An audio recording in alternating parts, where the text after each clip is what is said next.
नमस्कार, prime time में आप सभी का स्वागत है। मैं हूं आपके साथ विजय कुमार पंड्या। बहुत सी खबरें होंगी जो आपके लिए जानना जरूरी है, लेकिन इस वक्त बैतूल से एक बड़ी खबर मिल रही है। पुलिस और जैस कार्यकर्ताओं के बीच टकराव की खबर मिल रही है। जैस के कार्यकर्ताओं ने पुलिस पर पथराव कर दिया है।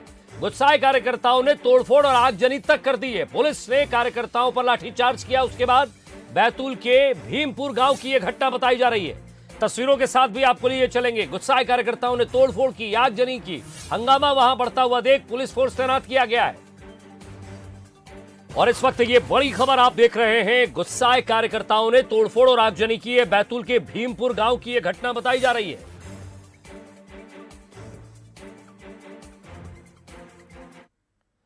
तो ये दिन के प्रदर्शन की कुछ तस्वीरें और शाम तक और शाम के बाद रात तक ये प्रदर्शन किस तरह का रूप ले लेता है, ये तस्वीरें आप देखिए।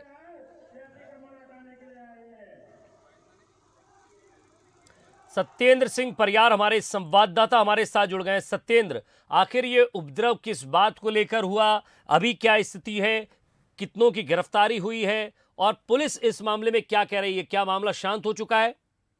जी विजय, मैं बताना आपको चाहूंगा कि इस मामले की शुरुआत आज से 2 दिन पहले हुई थी, जब भीमपुर बस स्टैंड पर एक सब्जी बेच रही महिला की दुकान वहीं के एक दुकानदार ने उठाकर फेंक दी थी। और इसी से गुस्साए कार्यकर्ताओं ने आज 5 मार्च दिन शनिवार को वहां पर धरना प्रदर्शन करने का ऐलान भी किया था और पुलिस ने भी वहां पर पर्याप्त सुरक्षा तैनाती की थी। और इस कार्यक्रम में जो राष्ट्रीय अध्यक्ष है जेएस की, वो भी पधारी थी। तमाम प्रदेश के भी पदाधिकारी वहां मौजूद थे। दिन भर कार्यक्रम शांति से चलता रहा, लेकिन जैसे ही शाम हुई अचानक पुलिस पार्टी पर पथराव हुआ और इसके बाद स्थिति बिगड़ना शुरू हो गई। पुलिस पार्टी और जैस के बीच में टकराव इतना बढ़ा कि जैस के कार्यकर्ताओं ने 2 दुकानों में आग लगा दी, कुछ दुकानों में तोड़फोड़ भी की और उसके बाद में पुलिस को लाठियां चलानी पड़ी। इस लाठी चार्ज में जो जेएस की जो कार्यकर्ता थे, जो पदाधिकारी थे, वो सब वहां से भूमिगत हो गए हैं। कुछ पुलिस वालों के भी इस घटना में घायल होने की खबर मिल रही है। इसे कौन लीड कर रहा था इस पूरे संगठन को? उस समय कौन था वहां मौजूद? कोई बड़ा कार्यकर्ता जिसकी गिरफ्तारी हुई हो? जी विजय जी, मैं बताना चाहूंगा कि गिरफ्तारी तो अभी किसी की नहीं हुई है, लेकिन इस कार्यक्रम में जो जेएस की राष्ट्रीय अध्यक्ष है मोनिका शाह भट्टी और अंतिम मुजालदा जो प्रदेश अध्यक्ष हैं जेएस के, उनके सहित में विदिशा, बैतूल, खंडवा और हरदा सहित कुछ जिलों के कार्यकर्ता भी यहाँ पर शामिल हुए थे। ये अपन कह सकते हैं कि कार्यकर्ताओं की संख्या लगभग 5 से अधिक थी। और यही वजह है कि अचानक शाम को स्थिति बिगड़ गई। और अभी ताजा हालात वहाँ ये है कि बैतूल से पुलिस फोर्स वहाँ पर भेजा गया है। हालांकि किसी की गिरफ्तारी होने की अभी कोई जानकारी नहीं मिल पाई है और स्थिति काबू में है। विजय जी, नजर बनाए रखिएगा आप और प्रशासन के बड़े अधिकारियों से भी बात कीजिएगा इस खबर के संबंध में। बहुत बहुत शुक्रिया।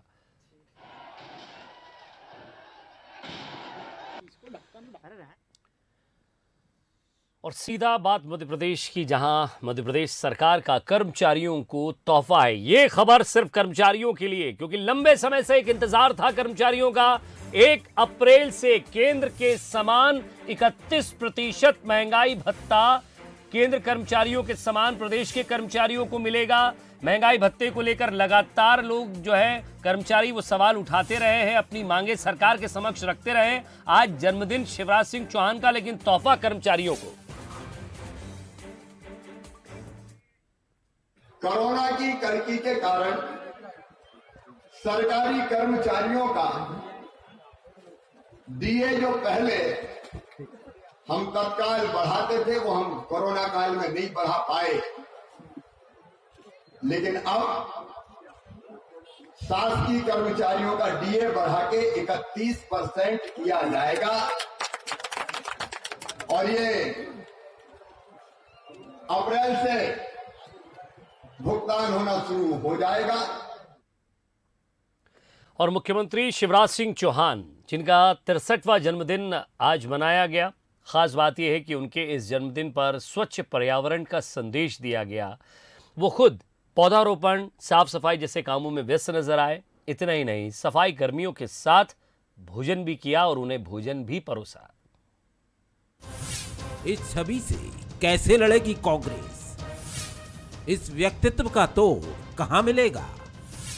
ऐसे सहज, ऐसे सरल मुख्यमंत्री, सबसे खास आम शिवराज। मध्य प्रदेश के सीएम शिवराज ने अपना 63वां जन्मदिन कुछ यूं मनाया। जन्मदिन में संदेश, सादगी, सरलता और समानता की झलक भी दिखी और सरलता, सादगी, समानता भी नजर आई।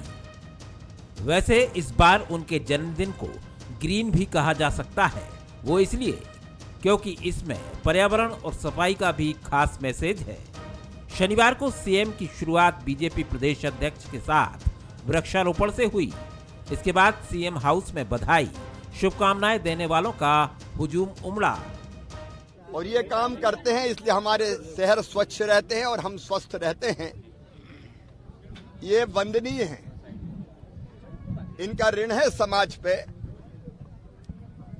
उस ऋण को आसानी से नहीं उतारा जा सकता, लेकिन मैंने जन्मदिन के दिन विनम्र प्रयास किया है कि उनके साथ में सफाई भी करूं, उनको भोजन भी परोसूं, उनका आभार प्रकट करूं।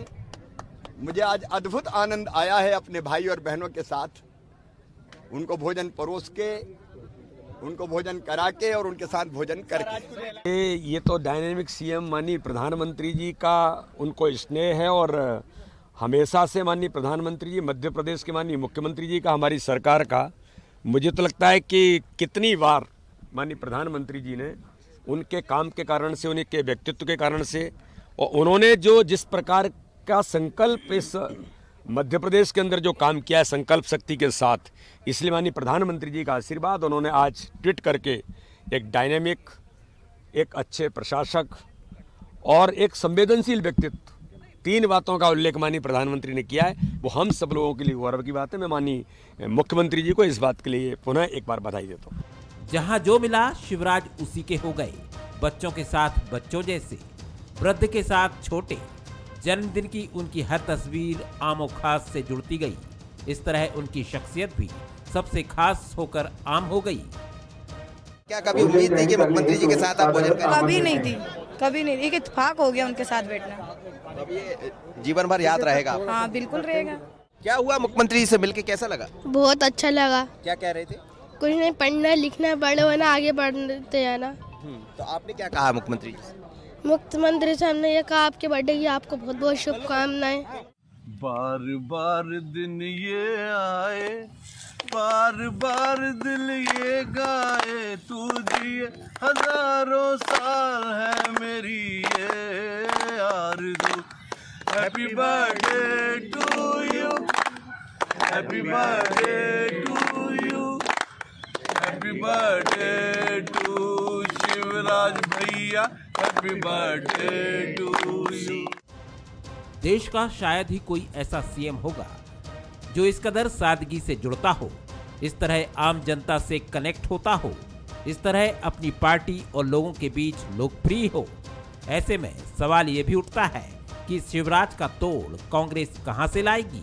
कि यही शिवराज है और यही शिवराज की खासियत भी है, जो नवाचार भी करते, नई पहचान भी बनाते। भारत और आकर्ष के साथ मनोज सैनी, बंसल न्यूज, भोपाल। उत्तर प्रदेश में आज 7वें और आखिरी चरण का चुनाव प्रचार थम गया। इसके साथ ही उत्तर प्रदेश समेत 5 राज्यों के 2022 विधानसभा चुनाव का प्रचार पूरी तरह थम गया है। उत्तर प्रदेश में आज प्रचार के आखिरी दिन सभी पार्टियों ने अपनी पूरी ताकत लगाई है। बीजेपी की तरफ से जहां प्रधानमंत्री नरेंद्र मोदी ने खुद प्रचार की कमान संभाल ली, तो वहीं अखिलेश यादव ने भी समाजवादी पार्टी के लिए जी जान लगाया है। उधर प्रियंका गांधी ने भी कांग्रेस के लिए वोट मांगे और मायावती भी सक्रिय रही। 7वें चरण के लिए 7 तारीख को पूर्वांचल के 9 जिलों की 54 सीटों पर मतदान होना है। विधानसभा चुनाव 2022 के यदि उत्तर प्रदेश के 7वें चरण के प्रचार अभियान को देखा जाए तो ये काफी दिलचस्प रहा। वहीं पंजाब ने भी खूब हेडलाइन बटोरी।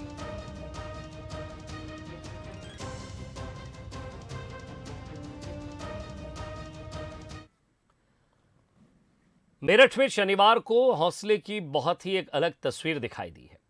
ट्रेन की बोगी को धक्का लगाते लोग दिखे हैं ताकि दूसरी बोगी जिसमें आग लगी है उससे बाकी डब्बे प्रभावित ना हो। दरअसल यहां सुबह पैसेंजर ट्रेन के इंजन और 2 कोच में आग लग गई। यह हादसा शहर से 18 किलोमीटर दूर दौराला स्टेशन पर हुआ। सहारनपुर से दिल्ली की तरफ जा रही ट्रेन मेरठ की दौराला स्टेशन पर खड़ी थी। अचानक ट्रेन के कोच में धुआं उठने लगा। आनन फानन में रेलवे कर्मचारियों ने आग लगे इंजन और 2 डिब्बों को अलग किया। इसके बाद यात्रियों ने धक्का लगाते हुए ट्रेन की बाकी बोगियों को आग से बचाया। यात्रियों की इस कोशिश की काफी सराहना हो रही है। रेलवे कर्मचारियों ने कहा कि अगर समय रहते वो ट्रेन के दूसरे डिब्बों को धक्का लगाकर अलग न करते तो कई डिब्बे जल जाते।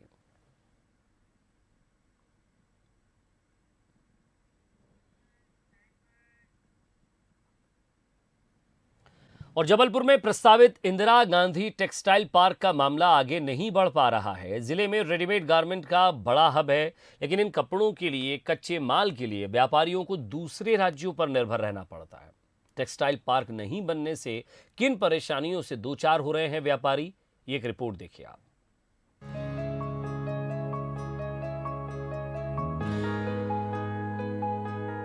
रेडीमेड गारमेंट में जबलपुर पूरे देश में एक अलग पहचान रखता है। जबलपुर में 700 से ज्यादा छोटे और बड़े कारखाने संचालित हो रहे हैं, जिसमें हजारों लोगों को रोजगार मिला हुआ है। जबलपुर में रेडीमेड गारमेंट क्लस्टर भी स्थापित हो चुका है। तैयारी तो जबलपुर को भी टेक्सटाइल हब के रूप में विकसित करने की थी, लेकिन इसको लेकर टेक्सटाइल पार्क बनाने की योजना भी तैयार हुई। सरकार बदलने के साथ ही योजना कागजों में ही रुक गई। नतीजा ये है कि अब गारमेंट इंडस्ट्री को चलाने के लिए जबलपुर के व्यापारियों को गुजरात, महाराष्ट्र और तमिलनाडु पर निर्भर रहना पड़ रहा है। निश्चित रूप से अगर टेक्सटाइल पार्क हमारे जबलपुर में बनता और जल्दी से कार्य रूप में आता तो हम जो गारमेंट व्यवसायी हैं, यहाँ कमोवेश 700-800 इंडस्ट्री हैं। हमारे गारमेंट क्लस्टर्स में मैं बैठा हुआ हूँ, यहाँ करीब 200 हैं। तो इन ये सब का कपड़ा रॉ मटेरियल अभी सूरत, बॉम्बे, अहमदाबाद, ईरोड, बेंगलोर वगैरह से आता है। अगर टेक्सटाइल पार्क बनेगा तो कपड़ा हमें यहाँ प्राप्त होगा, उससे इसमें लगने वाली एसेसरीज भी उसमें अगर बने तो यहाँ उपलब्ध होने लगेगी। और एक प्रकार से जब कोई चीज़ का एक बड़ा हब बन जाता है तो पूरे हिंदुस्तान से ही ना सिर्फ बल्कि विदेशों से भी लोग यहाँ आने लगेंगे। जबलपुर में टेक्सटाइल पार्क तो नहीं खुला, लेकिन इस पर राजनीति खूब हो रही है। एक तरफ कांग्रेस का कहना है कि टेक्सटाइल पार्क को कमलनाथ सरकार ने शुरू किया था, तो बीजेपी इसे शिवराज सरकार की उपलब्धि बताती है। हालांकि अब इस मामले पर बीजेपी का कहना है कि जल्द ही टेक्सटाइल पार्क शुरू हो जाएगा। वहीं कांग्रेस इस मुद्दे को लेकर बीजेपी को घेर रही है। लगातार कोविड काल चलने के कारण उस पर गति नहीं हो पाई। वर्तमान में हमारे जो मंत्री हैं श्री ओम प्रकाश सकलेचा जी जबलपुर आए थे, जिनमें मैंने उनसे मुलाकात की थी और उनको टेक्सटाइल्स पार्क के लिए मैंने आग्रह किया था। उन्होंने कहा कि कलेक्टर साहब को बुलाकर ज़मीन हम हैंडओवर कर रहे हैं और बहुत जल्दी हम इसका कार्य प्रारंभ करेंगे। कांग्रेस की नेताओं की ये पद्धति रही है कि हम घोषणा नहीं करते, हम घोषणावीर नहीं हैं, हम जुमलेबाजी नहीं करते, हम झूठ मूठ के अच्छे दिन नहीं लाते, हम ऐसे कोई वादे नहीं करते जो पूरे नहीं कर सके। कैबिनेट की बैठक जबलपुर में हुई थी। माननीय तत्कालीन मुख्यमंत्री कमलनाथ जी ने निर्णय लिया था और जो जो उन्होंने कहा था उसके लिए हमने तुरंत एक्शन में आते हुए बजट प्रावधान किए। टेक्सटाइल पार्क जबलपुर में खुलना चाहिए, नहीं खुल रहा है, सब कुछ हो चुका है, तो ये सरकार की नाकामी है। टेक्सटाइल पार्क को लेकर जहां बयानबाजी अपने चरम पर है, वहीं गारमेंट इंडस्ट्री के लोगों को इंतजार टेक्सटाइल पार्क के शुरू होने का है, ताकि उन्हें दूसरे देशों पर निर्भर ना रहना पड़े। अमित सोनी, बंसल न्यूज, जबलपुर। कभी कभी हमारे सामने कुछ ऐसी खबरें आती हैं जो बरबस ही हमारा ध्यान अपनी ओर खींच लेती हैं। मध्य प्रदेश के अलग अलग जिलों से कुछ ऐसी ही तस्वीरें निकलकर आज सामने आई, जहां भगवान शिव के परम भक्त नंदी के दूध पीने के वीडियो सामने आए। इस खबर के फैलते ही हर शिव मंदिर में भक्तों की भीड़ उमड़ पड़ी। भगवान शिव का हर भक्त दूध और गंगा जल लेकर पहुंचा। आप हमारी टेलीविजन स्क्रीन पर ये तस्वीरें देख रहे हैं। अलीराजपुर, उज्जैन, इंदौर, मनावर, सीतापुर। अब इसे अंधविश्वास कहेंगे या भोले की भक्ति, ये आप पर ही छोड़ देते हैं, क्योंकि कई बार इस तरह के विषय में टिप्पणी करने से मीडिया को भी अवहेलना झेलना पड़ती है, क्योंकि आस्था पर कहीं न कहीं लोग ये समझते हैं अभी भी कि ये कुठाराघात है। विज्ञान अपनी जगह है, ज्ञान अपनी जगह है और उस ज्ञान को देने वाले ईश्वर अपनी जगह है, पर तस्वीरें कुछ ऐसी निकली। जरा और भी देखिए, आगरमालवा, बुरहानपुर, नीमच, देपालपुर, धार, हर जगह से हमारे संवाददाताओं ने इस तरह की तस्वीरें भेजी है। अलग अलग जिलों से ये तस्वीरें सामने आई हैं। तो अब आप इसे अंधविश्वास कहिए या फिर आस्था। आज हमारे यहाँ पास में मंदिर पे गणेश किराना के पास में शिव जी का मंदिर है, वहाँ भीड़ लगी तो हमने पूछा क्या हो रहा है, बोला नंदी महाराज पानी पी रहे और हमने भी पिलाया तो सही में पी रहे। हाँ चमत्कार ही या शिव जी की माया होगी। तो पास में से हमारे भाभी जी आए, उन्होंने भोग वोग लगाया और नंदी जी को ऐसे चम्मच से पानी पिलाया तो वो एकदम पानी पीने लग गए। फिर दूसरी बार उन्होंने पानी लिया, फिर पिलाया तो फिर पीने लग गए। फिर उन्होंने इधर सरगुजा जिले के सीतापुर में किसानों के खाते से लाखों रुपए निकाल लिए गए। किसानों को जब पता चला तब तक बहुत देर हो चुकी थी। अब किसान शिकायतों का पुलिंदा उठाकर पुलिस थाने लेकर पहुंचे, सरकारी दफ्तरों के चक्कर लगा रहे हैं, लेकिन न्याय मिलेगा या नहीं ये फिलहाल कोई नहीं जानता। लेकिन हाँ, उनकी तकलीफ आप तक जरूर पहुंचा रहे हैं।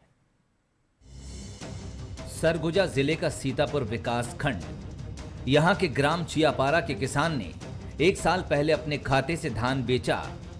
सरकार ने धान की राशि के तौर पर 1,91,000 रुपए डाल दिए। किसान ने अपने खाते से 49,000 रुपए निकाले, लेकिन बैंक खाते से 1,91,000 रुपए का सफाया हो गया। शिकायत लेकर बैंक पहुंचे तो भगा दिए गए। मेरा नाम सुरेश सिक्का है। या सर, मैं बीते वर्ष 253 कट्टा बेचे थे उसमें धान कुल, उसमें से 49,000 निकाले हैं सर। और बाकी पैसा किसने हरण किया था सर, उसके लिए आवेदन मैं तहसील से बनवा के दिया था, लेके गए बैंक मैनेजर के पास, तो बैंक मैनेजर लेने से अस्वीकार कर दिया, ना स्टेटमेंट देने से अस्वीकार कर दिया।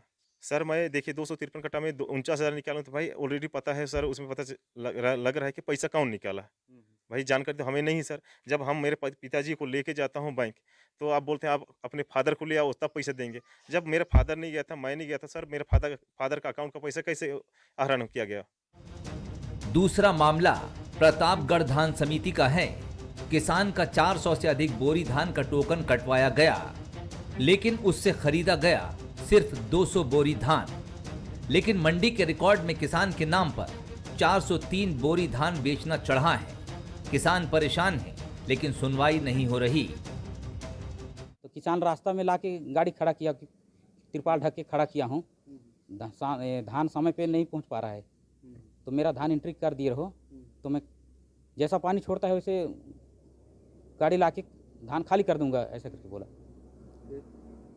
फिर हम धान एंट्री कर दिए और खाते में पैसा भी आ गया। किसान धान अभी तक नहीं पहुंचाया, दोनों जने का क्या। अब खरीदी रजिस्टर में एंट्री कर दिए मैनेजर साहब। इधर सहकारी बैंक के मैनेजर गोलमोल जवाब दे रहे हैं। उनका कहना है कि जिसके पास खाता पासबुक है, पैसा वही निकालता है। इसके संबंध में तो ये है कि अब उसका वाउचर देखने से ही पता चलेगा कि कौन निकाला, साइन वाइन देखने को पता चलेगा। मेरे कहने का मतलब ये है कि अगर पासबुक अगर किसान आ रहा है तो उसको तो हम यही कहेंगे कि किसान ही निकाल रहा है, प्रिंट होना चाहिए। लेकिन अभी क्या है कि अब कार्य की अधिकता के कारण जो है हम लोग क्या है कि फट से हाथ में ही लिख दे रहे हैं। जैसे कोई किसान अगर प्रिंट मांगता है तो उस खाते का प्रिंट दे देते। मामले की शिकायत कलेक्टर तक पहुंची तो धान समिति और बैंक अधिकारियों से पूछताछ की बात कही जा रही है। शिकायत किया है कि इनके खाते में जो है कोई बैंक प्रबंधक जो खासकर जो इनका जो धान बिक्री हुआ है वहाँ प्रतापगढ़ सोसाइटी का, इनके द्वारा और बैंक से मिलकर इनका जो है 203 कट्टा का धान ये पहले बेचा था 200 कट्टा, और 203 कट्टा का और सेकंड टोकन ये कटवाया था। इस कोटन लिस्ट में ये धान बेचा नहीं है और इसके और बैंक में इसका धान बिक्री कर दिखाया जा रहा है। इस संबंध में शिकायत किया है। आवेदक की रिपोर्ट में हमने अभी जांच के लिए लिया है और बैंक मैनेजर और संबंधित विभाग से उसकी जांच रिपोर्ट मंगाई जाएगी और उसके बाद वैधानिक कार्रवाई की जाएगी। किसानों से सहकारी समितियों में हेराफेरी का नया मामला नहीं है। ऐसे ही कई मामलों में एफआईआर तक दर्ज हो चुकी है, लेकिन कार्रवाई क्या होगी इसका इंतजार आज भी पीड़ित किसानों को है। अंबिकापुर से दीपक कश्यप की रिपोर्ट। और क्रिकेट के विराट कोहली को उनके 100वें टेस्ट मैच खेलने पर भारतीय टीम ने गार्ड ऑफ ऑनर दिया है। मोहाली में भारत और श्रीलंका के बीच टेस्ट मैच खेला जा रहा है। सीरीज का पहला टेस्ट मैच मोहाली में, जहां 100वां मैच है विराट कोहली के लिए। ये भारतीय टीम ने श्रीलंका के खिलाफ पहली पारी में 574 रन करके पारी घोषित हो गई। उसके बाद भारतीय टीम फील्डिंग करने उतरी तो कोहली को खिलाड़ियों ने गार्ड ऑफ ऑनर देकर सम्मानित किया। ये खिलाड़ी के प्रति बाकी खिलाड़ियों का सम्मान है। और विराट कोहली ने इसके बाद कप्तान रोहित शर्मा को गले लगाया और थैंक यू कहा। 100th Test match, they give him a guard of honor. और इसी के साथ फिलहाल इस बुलेटिन में इतना ही। नमस्कार।